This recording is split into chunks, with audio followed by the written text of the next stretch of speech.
தினமும் காலையில் பிரம்ம முகூர்த்தத்தில் எழுந்திரிச்சு என்னோடய டேவை ஸ்டார்ட் பண்ணுவேன். ஆனால் இன்றைக்கி பார்த்திங்கன்னா 9:30க்கு தான் எந்திரிக்கவே செஞ்சேன். காலையில் வரைக்கும் சுத்தமாக தூக்கமே இல்லை, காய்ச்சலும் கிடையாது. பட் உடம்பு ரொம்ப பெயினாகவே இருந்ததுனால அப்படியே படுத்துகிட்டே இருந்தாச்சு. காலையில் 4:30 மணிக்கு மேலே தான் தூங்கவே ஆரம்பித்தேன்.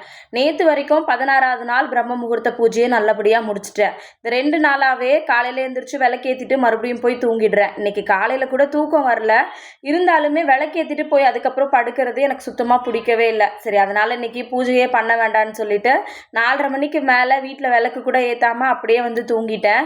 காலையில் 9 மணிக்கு மேலே தான் எந்திரிச்சிருந்தேன். அதுக்கப்புறம் குளிச்சுட்டு 10 மணிக்கு மேலே தான் வீட்டில் விளக்கே ஏற்றிருந்தேன். ஆடி 1லேருந்து மறுபடியும் புதுசாக ஸ்டார்ட் பண்ணிக்கலாம் அப்படின்னு சொல்லிட்டு நல்லபடியாக இந்த 16 நாள் முடித்ததே ரொம்ப மனசுக்கு சந்தோஷமாக இருந்துச்சு. நீங்கள் யாரெல்லாம் இன்றைக்கி பிரம்ம முகூர்த்த பூஜை பண்ணீங்க அப்படின்றத மறக்காமல் கமெண்ட்டில் சொல்லுங்கள். மறுபடியும் நாளைக்கு பார்க்கலாம். தேங்க்யூ.